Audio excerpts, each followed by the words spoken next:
What's up, everyone? Welcome to Morning Drive on YouTube. Glad to have you with us in studio. AP, how about world number one Brooks Koepka?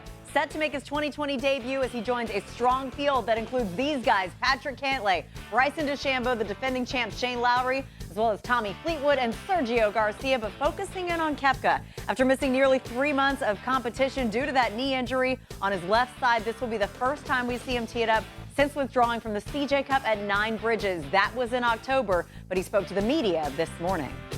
When you have something you love and it's taken away from you, I think it makes you appreciate it more and really enjoy being out here. I mean, I miss competition. I've missed showing up to an event, preparing for something, because I haven't had anything to prepare for. When you have 3 months off, it's not fun.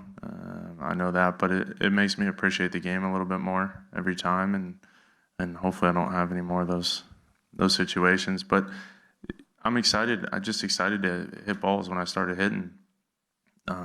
It was the same thing. It's excitement. It's enthusiasm to get out there, to go practice, to go play. It's been.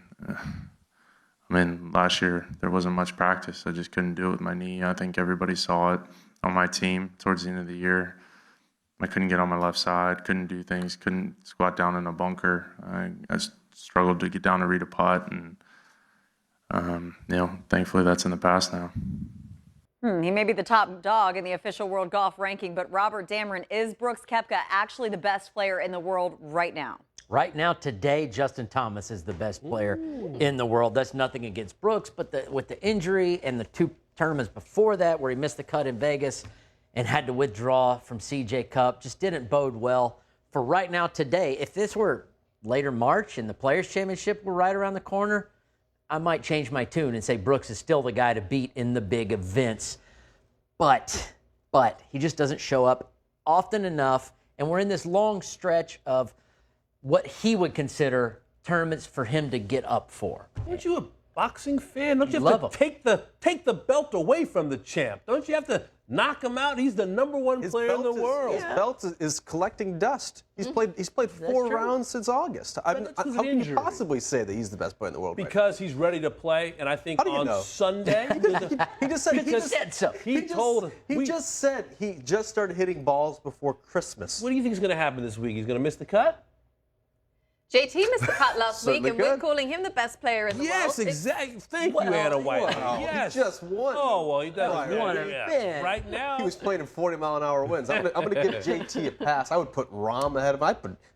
I'd put Tiger ahead of him. I understand the sentiment. I just think that you got to take the crown away from Brooks Koepka, a man who won a 4th major championship last year, who contended in the other 3, who is the #1 player in the world, and who has been through a lot physically over the last 5 or 6 months, or he says dating back all the way to March. But I believe if he's teeing it up this week in the Middle East, he's ready to go. He's ready to put the injury behind him. He'll shake off a little rust this week, and he'll be right back where he wants to be. He's earned that crown or that belt at the majors, though. So how would someone wrestle that away from him between now and, let's say, April at Augusta? What would have to happen for you to say Brooks is not the favorite going into Augusta? Maybe a 3rd win for Justin Thomas before the Masters or the Players. Maybe a hot start for Rory McIlroy. But I expect Brooks Koepka actually to play well in the early part of the season. He's shown great comfort, for example, at the Honda Classic.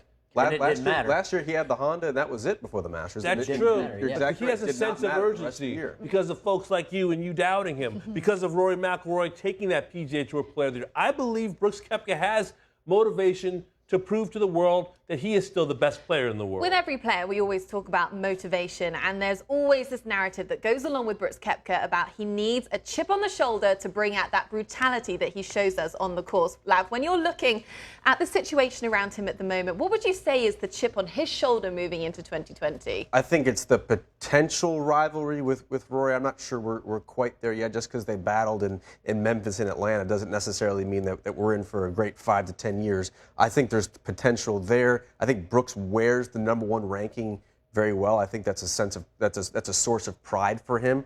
So I think keeping that is very important to him. But to me, he's just so fascinating because we've never seen a player in the history of the sport who's been able to turn it on and off so easily at the biggest event. Players, Robert, you can relate to this. You spend your whole career trying to peak for 4 tournaments, and some never do, and they can't figure out why.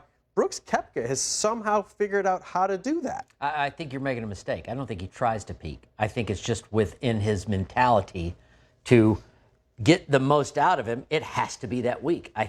It might not deal with he practices more or he focuses more or he's It's just more. the will? It's just his nature. And all of a sudden, the spotlight is so much brighter and so many players wither, and he flourishes. I do think there's also something to how he came to prominence in this game through the back door, through the challenge tour, not highly recruited in college. You talk to his coach, Trey Jones from Florida State. He says he was always a hard worker. He would fly from the challenge tour, go back to Florida State, work out with the guys, no sleep. Trey's saying, take a day off.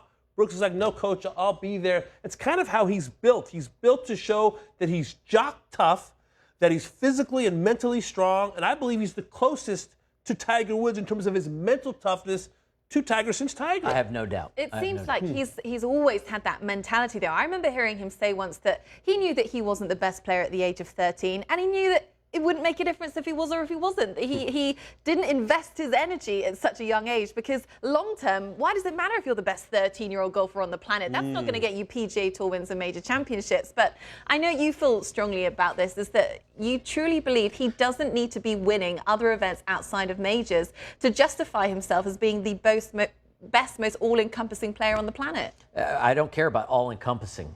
Number one in the world is based off the tournaments with the biggest points, and those are the ones he does well on. I think he would be a fool to say, I need to change the attitude at each tournament. He's doing fantastic.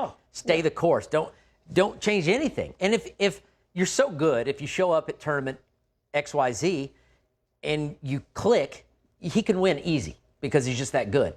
But if he doesn't, he's just not into it, so what? Yeah. He's raising the bar. He's saying what matters to him. A successful 2020 to Brooks Koepka looks like the last 3 seasons. That's winning major championships. That's contending in major championships. Even with this injury, I don't expect that to change. I expect he'll show up to Augusta National, to Harding Park, to Royal St. George's, like the man that he is, like the man he's always been. He's gonna be ready. You know what he does in New York. Sure. Winged foot, do you doubt him? But I think we have an explanation now for why he didn't necessarily show up at times in 2019 is because of the knee injury. He said it's been bothering him since March. And it's remarkable. He won a major championship with a bum knee. Yeah. And that he needed the stem cell treatment.